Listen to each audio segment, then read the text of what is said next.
Hey guys, very good morning.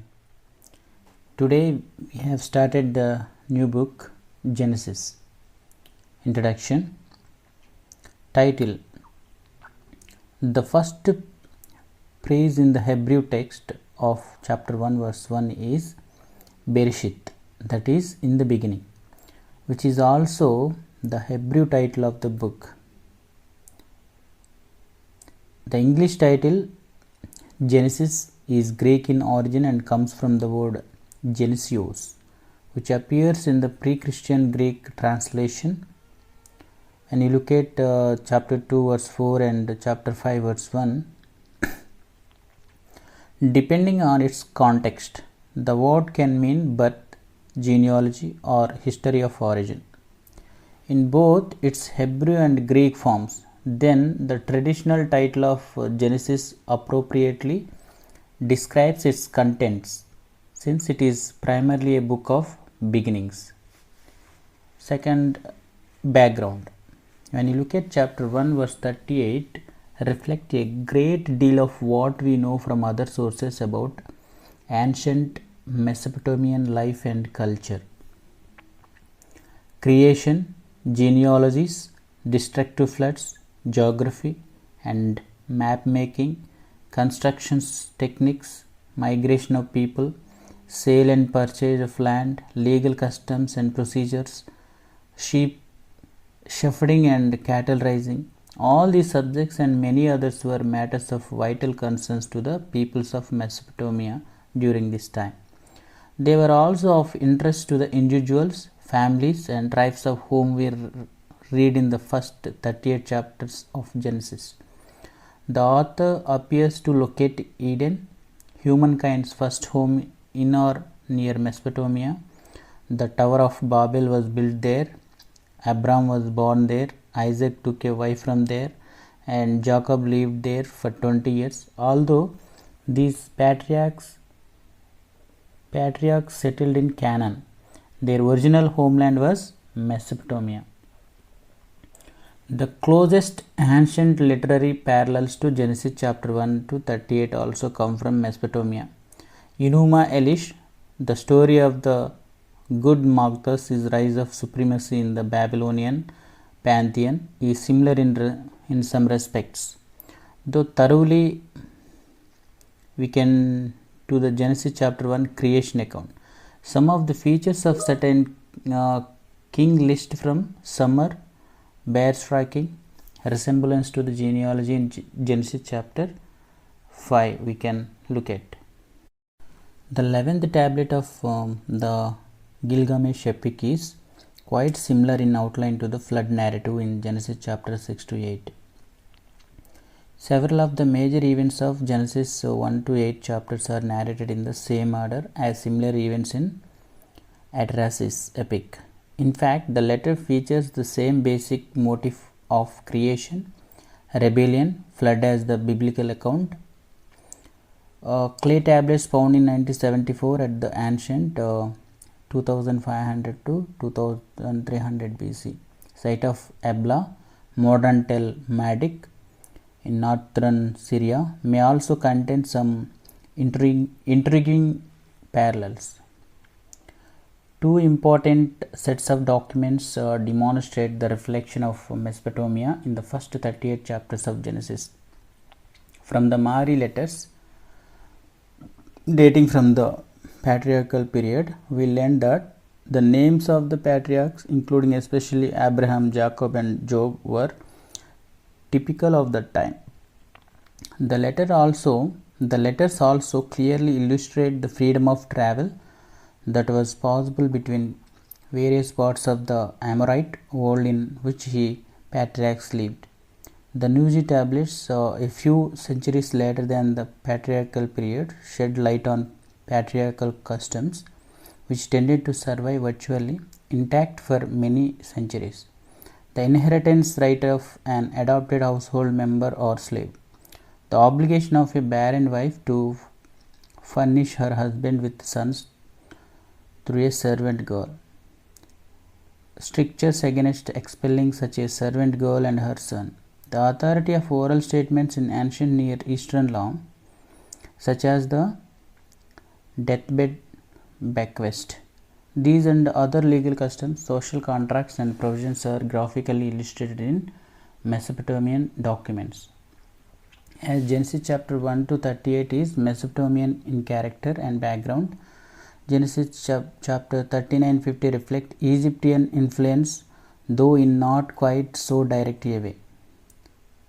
Examples of such influence are Egyptian grape cultivation, the riverside scene,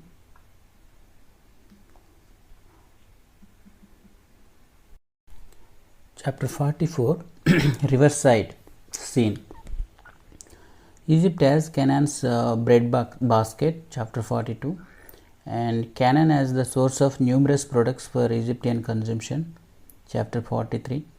Egyptian religious and social custom, the end of chapter 43 and 46 we can see. Egyptian administrative procedure, chapter 47. Egyptian funerary practices, when you look at chapter 50 and several Egyptian words and names used throughout these chapters. The closest specific literary parallel from Egypt is the tale of two brothers, which bears some resemblance to the story of Joseph and Potiphar's wife.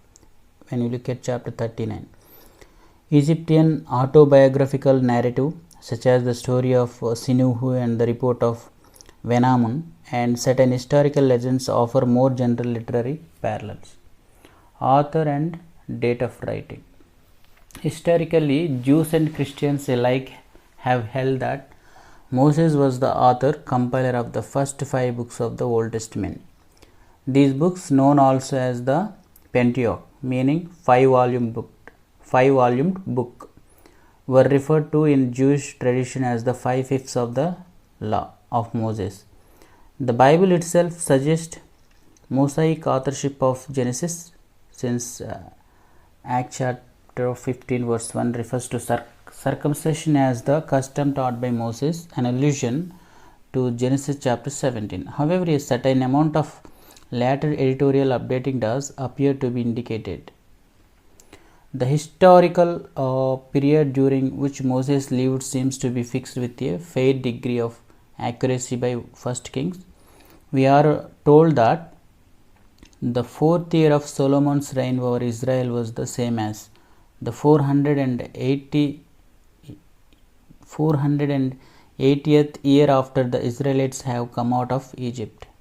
When you look at 1 King chapter 6 verse 1, we can see, since the former was 9066 BC, the latter, and thus the date of Exodus was 1446, assuming that the 48 in 1 King chapter 6 verse 1 to be taken literally. See the introductions to Judges and background also we can understand. The 40-year period of Israel's wandering in the desert, which lasted from 446 to 1406, would have been the most likely time for Moses to write the bulk of what is today known as the Pentateuch, the 5 books. During the last 3 centuries, many interpreters have claimed to find in the 5 books 4 underlying sources, the presumed documents allegedly dating from the 10th to 5th century BC are called for Yahweh, the personal Old Testament name for God; for Elohim, a generic name for God; for Deuteronomic and priestly. Each of these documents is claimed to have its own characteristics and its own theology, which often contradicts that of the other documents. The Pentateuch is thus depicted as a patchwork of stories, poems, and laws. However, this view is not supported by conclusive evidence, and intensive archaeological and literary research has tended to undercut many of the arguments used to challenge Mosaic authorship. Theological theme and message. Genesis speaks of beginnings, of the heavens and the earth, of light and darkness, of seas and skies, of land and vegetation, of sun and moon and stars, of sea and air and land animals, of human beings made in God's own image, the climax of his creativity activity, of marriage and family, of society and civilization, of sin and redemption. The list could go on and go on. A key word in Genesis is account, which also serves to divide the book into its 10 major parts. See literary features and literary outline, and which includes such concepts as birth, genealogy, and history. The book of Genesis is foundational to the understanding of the rest of the Bible. Its message is rich and complex, and listing its main elements gives a succinct outline of the biblical message as a whole. It is supremely a book that speaks about relationships, highlighting those between God and His creation, between God and humankind, and between human beings. It is thoroughly monotheistic, taking for granted that there is only one God worthy of the name and opposing the ideas that there are many gods, polytheism, that there is no God at all, atheism, and that everything is divine, pantheism. It clearly teaches that one true God is sovereign over all that exists, that is His entire creation, and that He often exercises His unlimited freedom to overturn human customs, traditions, and plans. It introduces us to the way in which God initiates and makes covenants with His chosen people, pledging His love and faithfulness to them and calling them to promise theirs to Him. It established sacrifice as the substitution of life for life. It gives us the first hint of God's provision for redemption from the forces of evil, and contains the oldest and most profound statement concerning the significance of faith. More than half of Hebrews chapter 11, a New Testament list of the faithful, refers to characters in Genesis. Literary features. The message of a book is often enhanced by its literary structure and characteristics. Genesis is divided into 10 main sections, each beginning with the word account. The first 5 sections can be grouped together and, along with the introductions to a book as a whole, can be appropriately called primeval history. This introductions to the main story sketches the period from Adam to Abraham, and tells about the ways of God with the human race as a whole. The last 5 sections constitute a much longer but equally unified account and relate the story of God's dealing with the ancestors of His chosen people Israel, Abraham, Isaac, Jacob, and Joseph, and their families.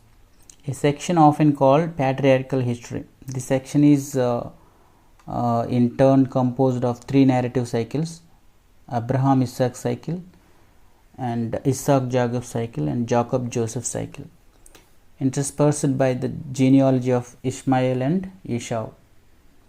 The narrative frequently concentrates on the life of a later son in preference to the firstborn: Seth over Cain, Shem over Japheth, Isaac over Ishmael, Jacob over Esau, Judah and Joseph over their brothers, and Ephraim over Manasseh. Such emphasis on divinely chosen men and their families is perhaps the most obvious literary and theological characteristics of the book of Genesis as a whole.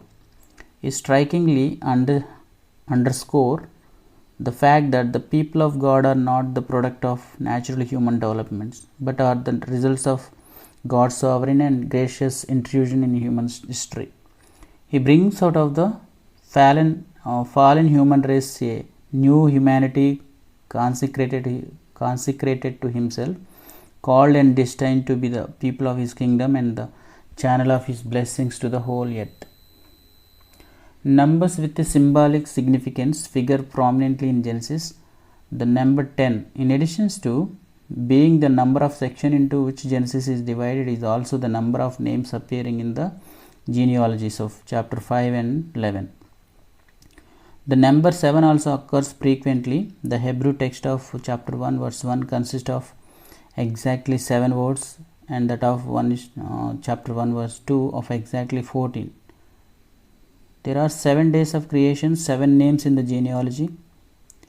Various 7 in the flood story. 70 descendants of Noah's son, a sevenfold promise to Abraham.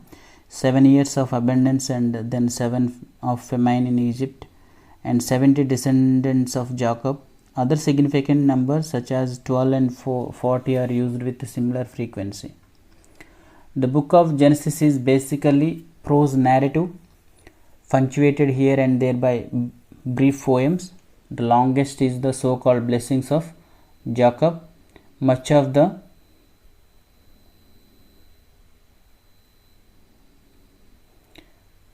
prose has the lyrical quality and uses the full range of figures of speech and other devices that characterize the world's finest epic literature.